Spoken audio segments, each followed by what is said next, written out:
오늘 예배에 참석하신 여러분 한 분 한 분을 주님의 이름으로 사랑하고 축복합니다. 우리 앞뒤 좌우에 계신 분들과 인사하겠습니다. 주의 이름으로 사랑하고 축복합니다. 환영합니다.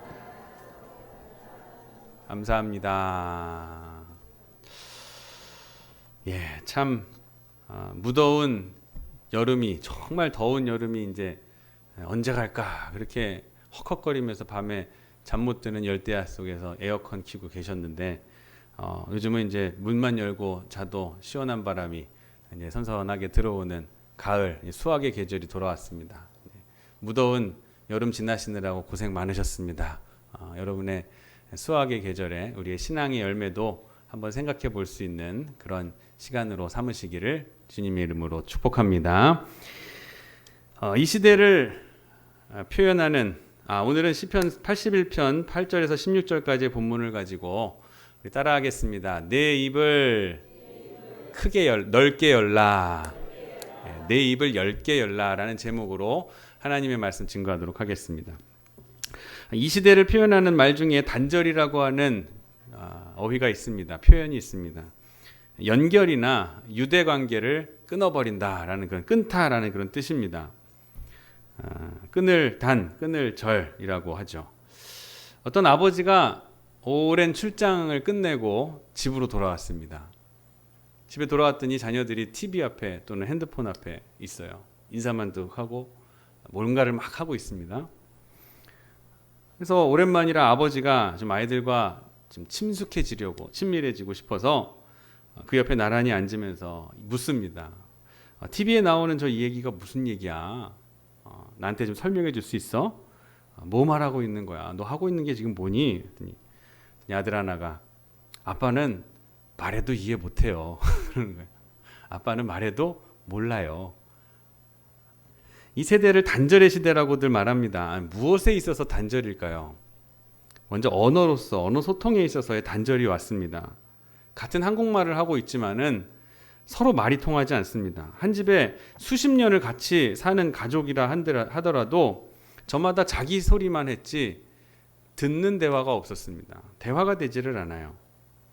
말을 들어서 후련한 게 아니라 할 말을 하고 싶은 말을 다 해서 후련한 것이죠. 시원하다고 합니다. 관심이 다르고 세대차가 있고 목적이 다르기 때문에 대화가 이루어지지 않습니다. 소리만 있을 뿐이에요. 그래서 한껏 나는 대화한다고 자녀들과 많이 말을 주고받았는데 정작 자녀들은 부모와 대화한 기억이 없습니다. 그저 아빠 엄마가 하고 싶은 말을 그냥 들었을 뿐이죠. 자녀들도 마찬가지예요. 뭔가를 부모님에게 뭔가 소통하고 싶고 대화하고 싶었는데 내 말만 하고 끊고, 부모님도 보통 자녀들의 속을 알 수가 없죠. 내 할 말만 하고 후련하게 자기 할 말만 하고 끝내는 것이지 들어서 후련한 마음을 갖지 못하고 있습니다. 이것이 바로 언어 소통의 단절이라고 할 수 있어요.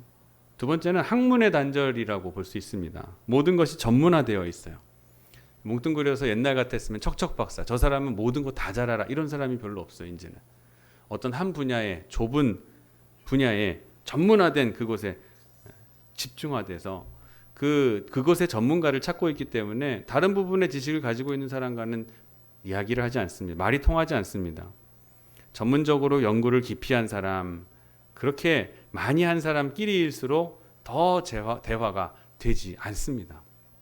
그러니 하루 종일 저마다의 나름의 전문 세계 속에서 연구를 깊이 하다가 살던 사람들이 집에 들어오면 어떻게 자녀와 아내와 함께 대화가 되겠습니까? 머릿속에는 지금 내가 연구하던 것들로 꽉 들어차 있고 바깥의 일들이 머릿속에서 떠나지를 않는데 다른 것이 내 머릿속에 들어오지를 않는 거예요. 점점 더 어려워집니다. 대화의 거리는 점점 더 멀어지고 우리는 이 같은 세대 속에서 살고 단절을 느끼며 살아가고 있는 겁니다. 그보다 더 심각한 것이 있는데 바로 도덕적 단절입니다. 한 사람이 선이라고 하는 것이 다른 사람에게는 악이 되는 경우가 익숙해 돼버렸습니다. 한 곳에서의 의가 다른 곳에서의 불의로 나타나게 됩니다. 불의로 변화되게 돼요. 다른 사람이 실패해야 내가 성공한 것 같아요. 사랑과 증오가, 그리고 의와 불의가 혼선을 빚고 있습니다. 나름대로 자기가 옳다 하지만 그게 절대적인 가치를 지니지 못하고 있습니다. 다른 사람에게는 좋은 일이 되지 않는 거예요. 때로는 내가 사랑해서 하는 일인데 저쪽에서 사랑으로 받아들이지를 않습니다. 우리는 단절의 시대에 살고 단절된 세대에 살고 있습니다. 나의 뜻과 나의 말이 어디에서도 통하지 않습니다. 소통이 되지 않습니다. 사방이 막힌 감옥에서 저마다 그 마음 속에서 나름대로의 시달림, 고독을 가지고 살아가고 있는 거예요. 안 듣는 세대, 다친 세대, 그리고 스스로를 소외당하는 이 세대에서 우리가 살아가고 있는데, 그럼 그 단절되게 된 이유가 무엇일까? 그렇게 단절시킨 것은 과연 무엇일까? 라고 묵상해 볼 때에 가장 중요한 것은 자기 집착입니다. 누구 할 것 없이 자기에게 집착하느라 다른 사람에게, 다른 세계의 마음의 문을 열어줄 여유가 없습니다. 나를 너무 사랑해서 다른 사람에게 마음을 열어주지 못하는 거예요. 또 하나는 열등의식입니다. 이것이 아마 참 사람들의 마음을 닫아버리는 요소이지 않을까 생각을 해요. 뭔가 다른 사람에게 비해서 내게 부족한 면이 있다라는 생각이 들면 그 누구에게도 여유를 주지 않습니다. 저 사람이 나보다 더 가진 게 있고 더 배운 게 있고 더 크다 여기면은 마음을 탁 닫아버리고 열등감에 사로잡히게 돼요. 또 하나는 피해의식입니다. 옛날에 경험했던 그런 실패, 아픔, 이 악몽을 씻어버리지 못하고 있기 때문에 이 또 다른 실패가 있을까봐 시도조차 못하는 거예요. 겁이 나는 거예요. 겁이 나니까 마음의 문을 열지를 않습니다. 더 완고해집니다. 고집스러워져요. 그렇게 폐쇄된 마음으로 살아가려고 하는 거예요. 또 하나는 지나친 욕심. 그보다도 더 나쁜 것은 불신입니다. 불신. 나를 믿지 못하고 나를 믿지 않고 또 남도 믿지 않습니다. 자연히 대화가 닫혀져 버리게 돼요. 우리는 이러한 요소로 빚어진 단절의 시대에 살고 있는 것입니다. 자, 오늘 본문 12절 말씀을 보면은 결정적인 말씀이 있습니다. 하나님께서 그 마음의 강팍한 대로, 완악한 대로, 우리가 읽는 성경에서 완악한 대로라 그랬는데 이전에 개역 성경 보면은 마음이 강팍한 대로 내버려 두셨다라고 하나님께서 말씀하십니다. 강팍한 대로. 로마서를 1장을 보면은 1장에 3번이나 나오는데 버려두었다, 내버렸다라는 말씀이 3번이나 기록되어 있어요. 24장, 26절, 28절까지. 하나님이 God gave up. 하나님께서 내버려 두셨다라는 거예요. 무서운 선언입니다. 강팍한 마음, 굳어지는 마음대로 이스라엘이 그대로 되도록 내버려 두셨다.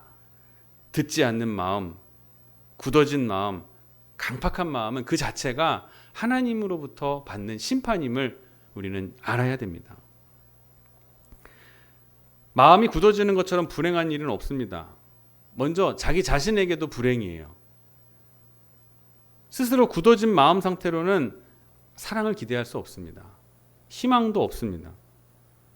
그뿐만 아니라 자기뿐만 아니라 주변 사람들에게도 곤욕이에요. 여러분, 굳어진 마음, 고집스러운 사람, 다친 마음, 삐뚤어진 마음을 가진 사람 옆에 있는 사람들이 얼마나 힘든지 아십니까?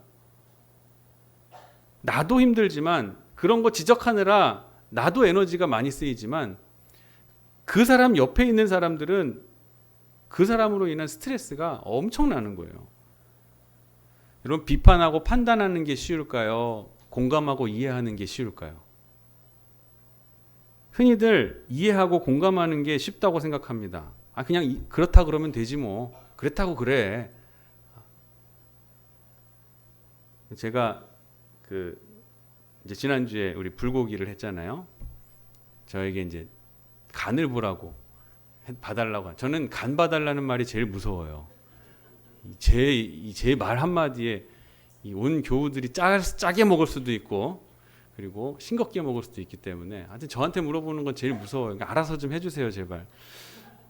저는 먹으면 뭐라 그러냐면은 맛있다 그러죠. 무조건 맛있다 그래요. 저는 다 맛있어요. 근데 진짜 맛있어요. 맛있으니까 맛있다 그러죠. 근데 꼭 그 뒤에 듣는 말이 뭐예요? 목사님은 다 맛있대. 다 맛있대. 근데 제가 만약에 거기서 아유 맛없어요. 아 이게 소금 누가 양념했어요. 이러면 어떻게 될까요? 그 한 사람의 마음이 상처받고 깨지고 조마조마하고 조바심 나고 아예 다음부터 안 해. 심해지면 그럴 수는 없겠지만 여기에 비판하고 판단하려면은 흔히 냉철하고 또 판단력이 필요하고 또 상황과 환경을 읽을 줄 아는 관점이 있어야 된다고 생각을 합니다. 그런데 그렇지 않아요. 우리가 비판하고 판단하는 건 아주 쉽습니다. 그냥 생각나는 대로 말하면 돼요. 우리는 본성이 악해요.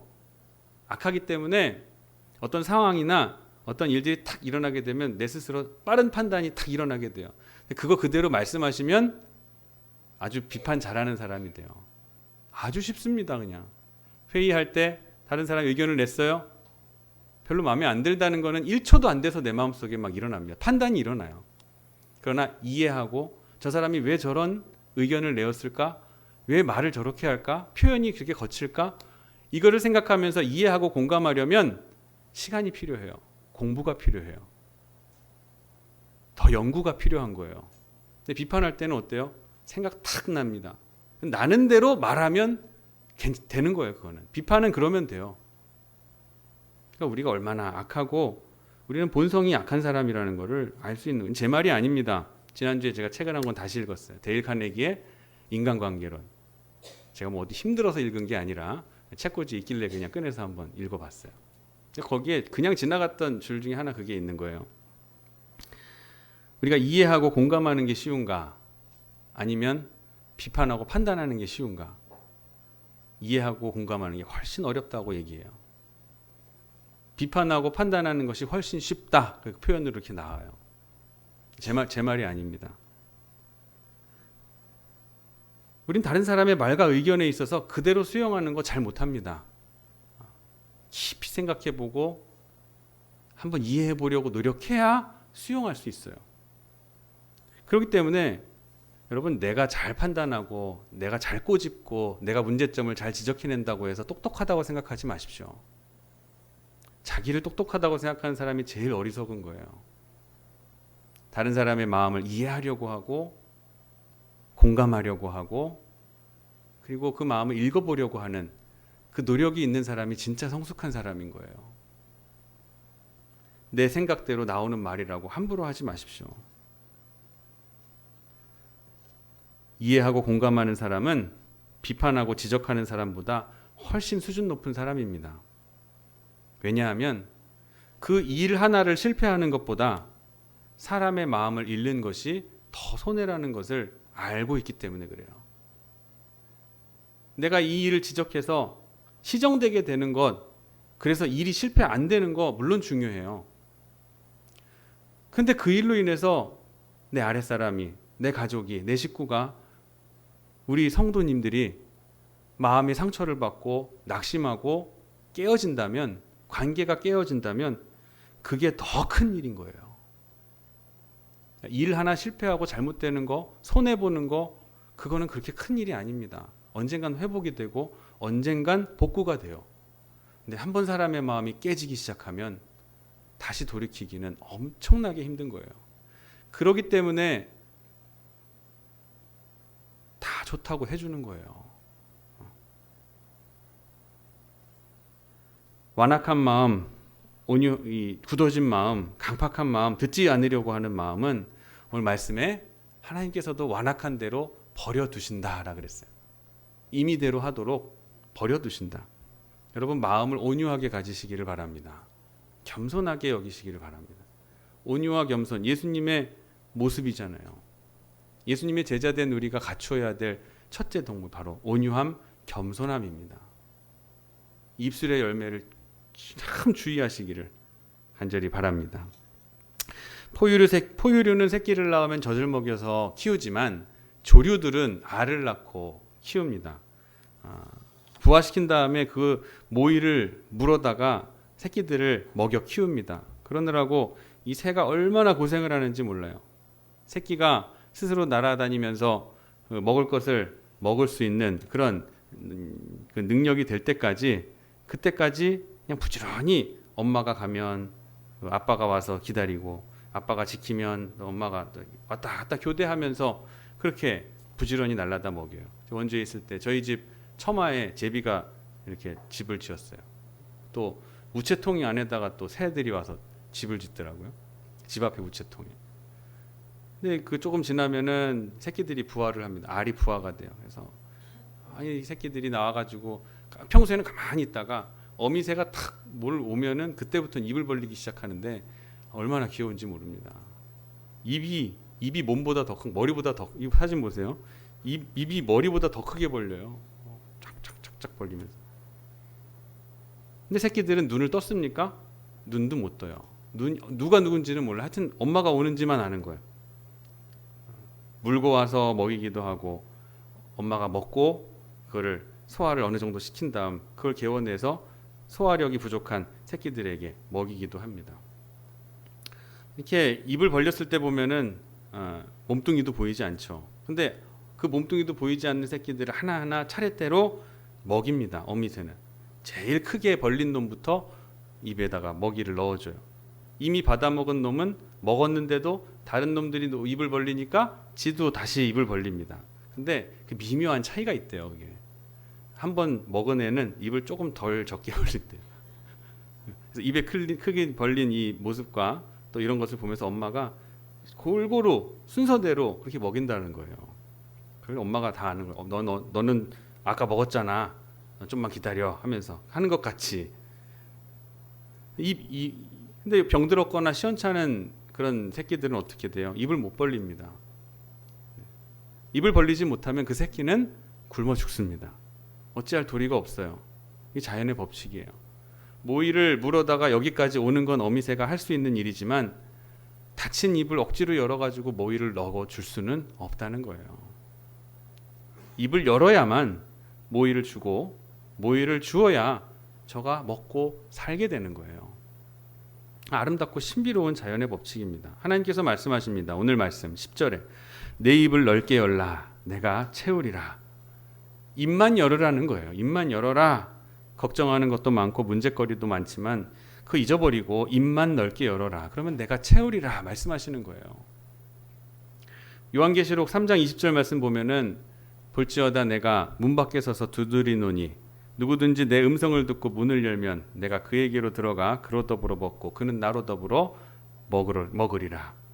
이 그림 보시면 이 말씀을 배경으로 누가 그림을 그린 거예요. 어느 화가가. 그림 보시면은 잔뜩 풀이 있고 그리고 손잡이가 없습니다. 문에 보면 손잡이가 없어요. 예수님이 내가 왔다 하고선 똑똑똑 문을 두드리시지만 그 문을 여는 것은 예수님이 벌컥 열고 들어가실 수는 없다는 거예요. 안에서 열어주기를 기다리고 계시는 거예요. 예수님은 오늘도 저와 여러분의 마음 밖에서 그렇게 기다리십니다. 우리가 문을 열어주시기를, 우리가 문을 열어드리기를 기다리시는 거예요. 우리가 입을 벌리기를 원하시는 거예요. 오늘 본문 말씀에서도 계속 말씀하십니다. 들으라, 듣기를 원하노라, 어찌하여 듣지 않으려 하느냐. 들으라, 들으라 하시는 거예요. 계속해서 들으라고 하셔요. 열라는 말씀은 명령이기도 하지만 권면의 말씀이 더 가깝습니다. 권면에 가까워요. 그러니까 열어라 하는데 열어라 명령이 아니라 열어주겠니? 이런 거예요. 강제성이 없습니다. 언어의 뜻을 보면 자원에서 자신이 열어드리기를 원하시는 거예요. 열라라는 말씀은 우리의 믿음을 요구하시는 거예요. 믿음. 날진 이 새끼들이 눈을 감은 채 입을 연다고 아까 말씀드렸죠. 이 눈을 감고 입을 연다라는 것은 그야말로 전적인 신뢰입니다. 입에다 뭘 넣어줄지 압니까? 눈으로 보고 확인하고 이게 독이 들어있는지 안 들어있는지, 먹을 수 있는 건지 못 먹는 건지를 내가 확인하고 먹어야 될 거 아니에요. 근데 이 아기 새들은 보이지 않아요. 눈을 뜨지도 않은 상태에서 입만 열고 있는 거예요. 엄마의 날개 소리, 심장 소리만 들려도 입을 여는 거예요. 만약에 어미새가 까딱 실수를 해서 먹지 못하는 걸 갖다 줘서 실수한다면 새끼는 바로 죽게 되겠죠. 그러나 그렇게 죽은 새끼는 없어요. 어미는 먹을 수 있는 거, 소화할 만한 거, 내게 필요한 거, 내게 합당한 것을 넣어줄 줄을 전적으로 신뢰하는 거예요. 입만 넓게 여는 거예요. 전적으로 믿고 사랑하는 거예요. 전적으로 의지하는 거예요. 그래서 넓게 여는 겁니다. 여기 믿음이, 이것이 바로 믿음인 거예요. 어미새는 모든 새끼들을 다 사랑합니다. 다 사랑하지만 특별히 입을 넓게 여는 새끼들에게 먹이를 넣어줍니다. 하나님께서도 우리를 다 사랑하세요. 모두를 사랑하세요. 그러나 하나님의 그 사랑을 받는 것은 같은 것이 아니에요. 하나님의 사랑을 많이 받는 자녀가 있고 받지 못해서 비실비실 대다가 겨우겨우 하늘나라에 간신히 들어가는 사람도 있다는 말씀이에요. 어떻게 살아야 되겠습니까? 아주 풍족하게, 만족하게 그렇게 신앙생활을 하시겠습니까? 아니면 아주 부득이하게, 부득부득 겨우겨우 어영부영 갈 수도 없고 안 갈 수도 없고 가자니 마음에 안 들고 피곤하고 안 가자니 지옥 갈 것 같고 어쩔 수 없이 그렇게 다니겠습니까? 자녀들이라도 같은 자녀들이라도 주는 사랑이 또 다릅니다. 전부 다릅니다. 안 아픈 손가락 없다 그러지만 10손가락 중에서 깨물어 안 아픈 손가락 없다 그러지만 특별히 잘 쓰는 손가락이 있잖아요. 잘 쓰는 손가락이 있잖아요. 이상하게 더 주고 싶은 자녀가 있는가 하면 좀 주기가 자녀한테 주는데 아깝다는 말은 좀 그렇지만 좀 그런 자녀들이 있어요. 여러분 어느 쪽입니까? 어떤 사람이 사랑을 많이 받을까요? 간단해요. 심플합니다. 지식 있는 사람, 훌륭한 사람, 잘난 사람 반갑지 않습니다. 그런 사람들 반갑지 않아요. 여러분이 만나고 싶은 사람이 누구인지를 한번 생각해 보세요. 여러분이 무슨 말을 해도 수용해 줄 수 있는 사람, 수용성이 뛰어난 사람을 우리 만나고 싶은 거예요. 수용성의 크기에 따라 사랑을 받는 거예요. 얼마나 수용하는가. 전적인 수용. 나한테 뭘 갖다 주는 사람, 선물 많이 주는 사람이 좋습니까?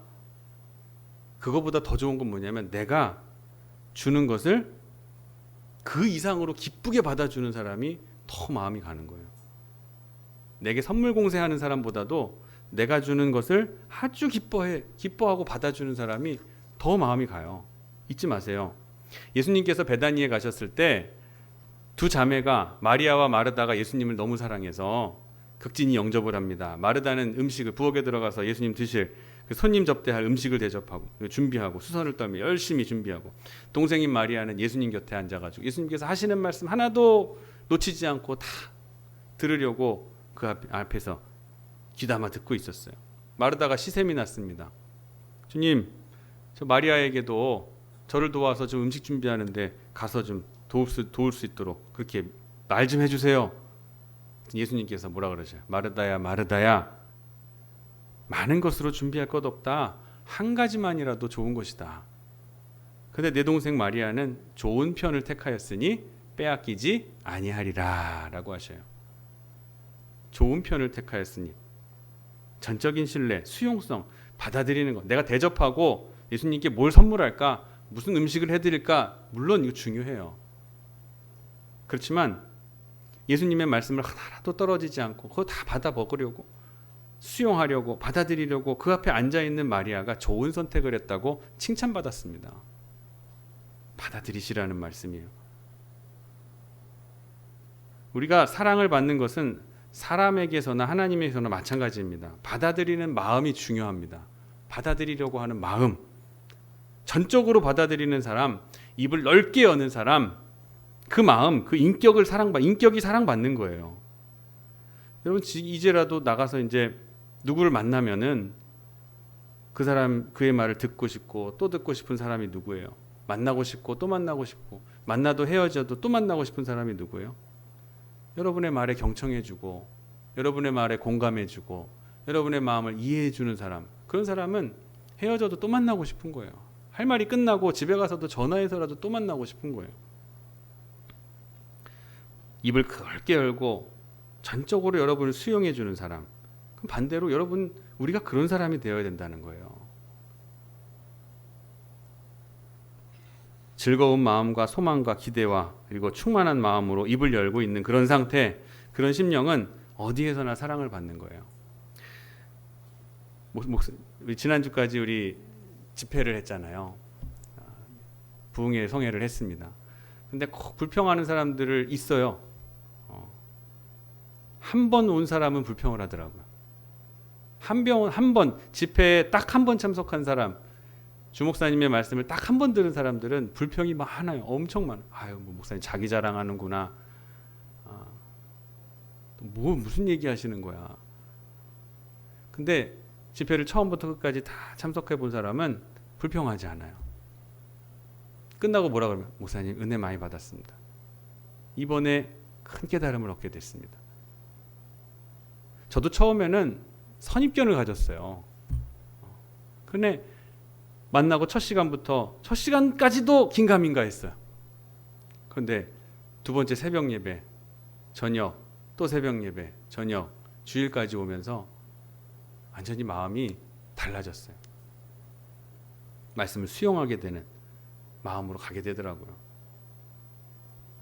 에이, 목사님 말씀을 자꾸 적용하라고 하시는데 목사님이 사업을 안 해보셔서 몰라요. 영업을 안 해보셔서 몰라요. 목사님이 뭐 직장을 안 다녀보셨잖아요. 어떻게 알아요? 우리들의 사정을.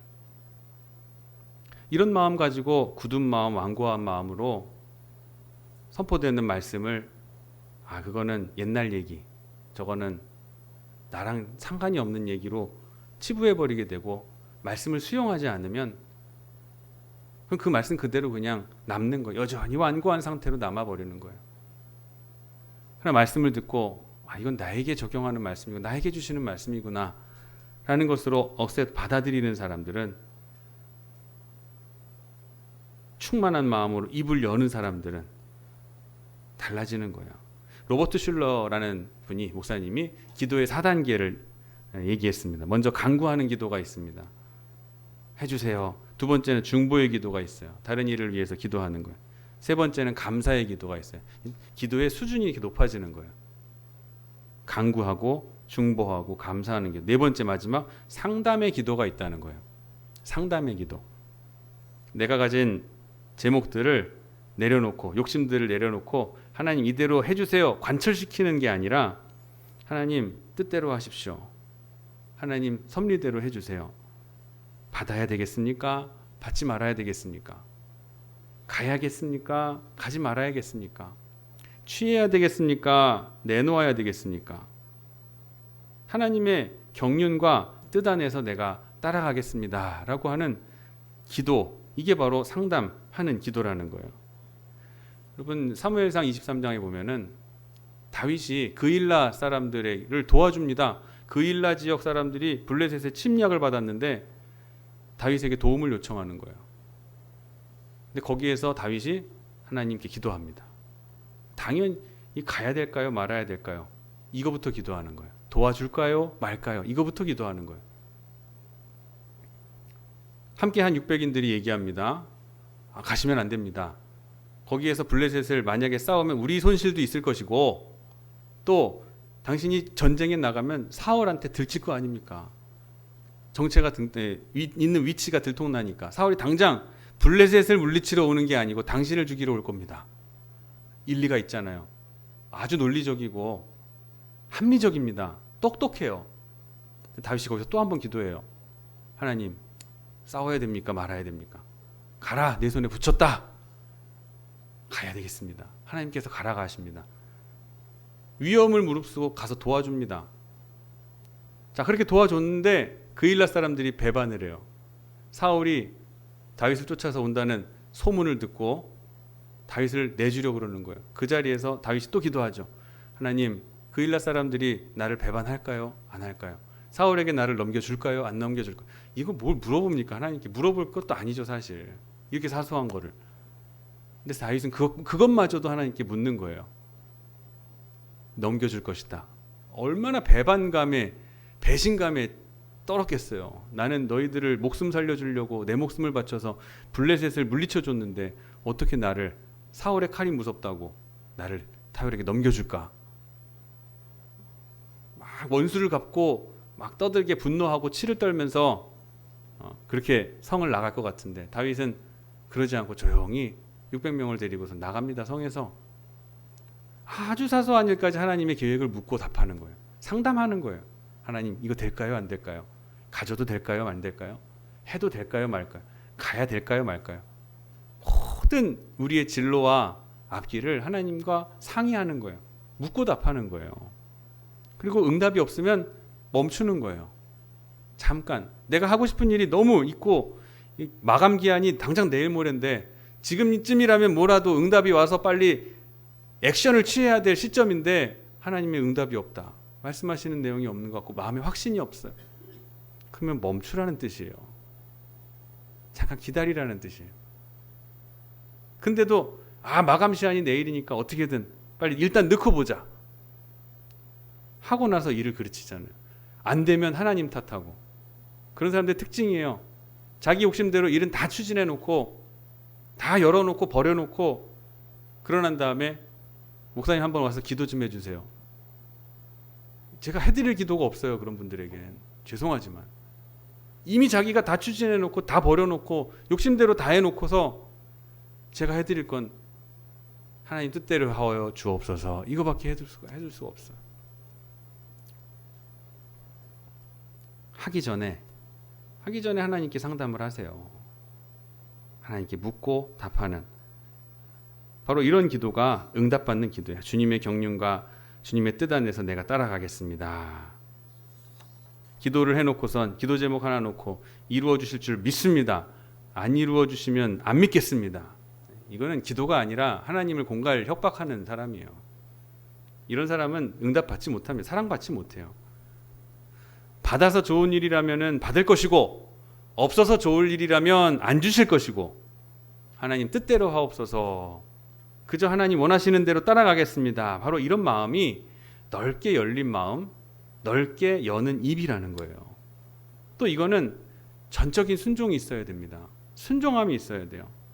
비판하는 게 아니라 절대 순종하는 거예요. 그리고 순종할 땐 꼭 원칙이 있는데 들어보고 순종하는 건 순종이 아니에요. 말해봐. 내가 한번 들어보고 허락해 줄게. 이건 순종이 아니란 말이에요. 일단 순종하고 나서 듣는 게 순종입니다. 따라하겠습니다. 순종하고 나서 듣는 것입니다. 네. 마태복음 8장에 보면 예수님께서 이스라엘 사람도 아닌 이방 로마 백부장인을 칭찬하셔요. 온 이스라엘 중에 이만한 믿음을 내가 보지 못했다고 칭찬을 하신 백부장이 나옵니다. 이 사람이 뭐 했어요? 말씀만 하옵소서. 저도 남의 수하에 있는 사람이라 내가 저더러 가라 하면 가고 오라 하면 옵니다. 말씀만 하옵소서. 순종하겠습니다. 이거잖아요. 이 믿음을 보시고 예수님께서 이스라엘에서 이러한 믿음을 내가 만나보지 못했다라고 극찬을 하시잖아요. 이렇게 입을 넓게 열 때 참 좋은 믿음이라고 칭찬하셨어요. 그리고 말씀하십니다. 내 믿음대로 될지어다. 내 믿음대로 될지어다. 미국 남북전쟁 때에 어떤 장군의 딸이 밖에 나갔다가 낯선 사람으로부터 인형 하나를 받아가지고 집에 들어왔습니다.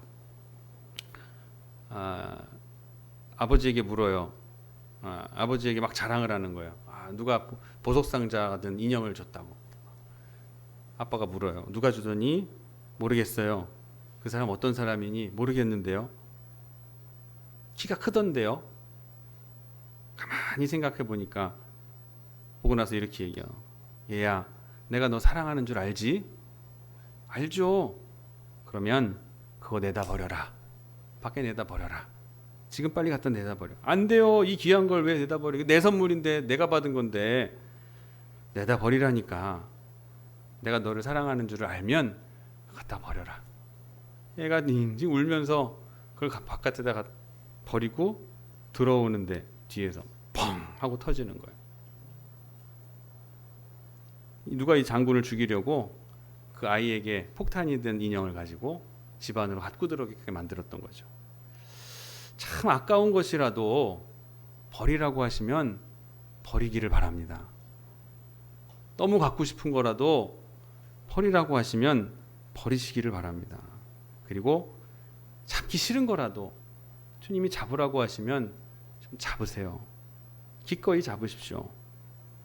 가기 싫은데 가라고 하시면 가시기를 바랍니다. 이게 넓게 연 마음이에요. 넓게 연 마음. 요한복음 11장 말씀 보면 죽은 지 나흘이나 되는 나사로의 무덤에 예수님께서 가셨습니다. 돌을 옮겨 놓으라. 무덤 문을 막고 있는 큰 돌을 옮겨 놓으라고 하셔요. 옆에서 항의합니다. 예수님, 죽은 지 나흘이나 돼서 이미 썩어 냄새가 납니다.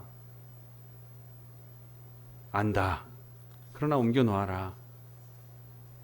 주님의 말씀대로 돌을 옮겨 놓습니다. 성경은 이렇게 얘기해요. 돌을 옮겨 놓고 예수님께서 눈을 우러러 하늘을 바라 기도하시고 나사로야 나오너라 외치십니다. 이렇게 나사로가 배를 수족을 배로 손발을 다 배로 동인 채로 무덤 밖으로 걸어 나오는 기적이 죽은 사람을 살리시는 능력을 보게 하셨어요. 우리가 예수님 죽은 자 능력 있는 분임을 알고 죽은 자를 살리시는 분인 줄도 알지만 이미 썩은 사람은 어떻게 할 수 없을 거라는 사고를 우리는 가지고 있습니다. 이미 때가 지났다. 근데 돌을 옮겨 놓으라 했을 때 참 우리는 순종하기 어려운 순간인 거예요. 돌을 옮겨 놓을 수가 없어요. 냄새도 나고 내 이성과 내 경험과 내 판단에 내 고집에 보면은 이 경험상 이거는 옮겨 놓으면 안 돼요. 죽은 사람은 이미 썩은 사람은 어떻게 할 수가 없는 거예요. 금방 죽은 소녀 같은 정도나 달리다검에서 일으킬 뿐이지 죽은 지 사흘 된 3일이나 지난 사람 어떻게 살려요. 근데 돌을 옮겨 놓으라. 참 순종하기 어려운 순간에 순종하라고 하셨을 때 순종했을 때 오빠를 얻게 되는 나사로를 얻게 되는 새 생명을 얻게 되는 놀라운 기적이 일어나게 됐던 걸 꼭 기억하시기를 바랍니다. 여러분 오늘 말씀을 통해서 나는 얼마나 하나님 앞에 하나님의 뜻에 입을 열고 있는지를 좀 점검해 보시기를 바랍니다. 나는 얼마나 자원적으로 또 얼마나 기쁨으로 하나님의 말씀을 수용하고 있는가, 받아들이고 있는가. 내 입을 넓게 열라, 내가 채우리라. 네가 연 만큼 내가 채우리라 라고 오늘 말씀을 하시는 거예요. 마지막 이 한 절 우리 시편 107편 9절의 말씀 함께 읽으면서 오늘 말씀 마치도록 하겠습니다. 시작. 저가 사모하는 영혼에게 만족해 하시며 줄인 영혼을 좋은 것으로 채워 주심이로다. 아멘. 기도하겠습니다. 이제까지 잘 판단하고 잘 비판하는 것이 지혜롭다고 여겼습니다. 주님, 우리의 완고함을 강팍한 마음을 오늘 회개합니다. 진심으로 회개합니다. 용서하여 주옵소서. 수용할 준비가 되어 있는 사람, 순종하는 마음으로 타인의 마음을 이해하고 공감하는 성숙하고 지혜 있는 저희가 되게 하여 주시옵소서. 이제 우리의 입을 넓게 열어 응답을 사모합니다. 간절히 구합니다. 저들의 가정과 사업과 직장에 복을 내려 주시옵소서. 넓게 연 입과 같은 우리의 마음속에 신령한 은혜와 기도의 응답으로 풍성하게 그릇대로 채워 주시옵소서. 감사드리며 거룩하신 예수님의 이름으로 축복하며 기도드립니다. 아멘. 우리 아까 처음에 불렀던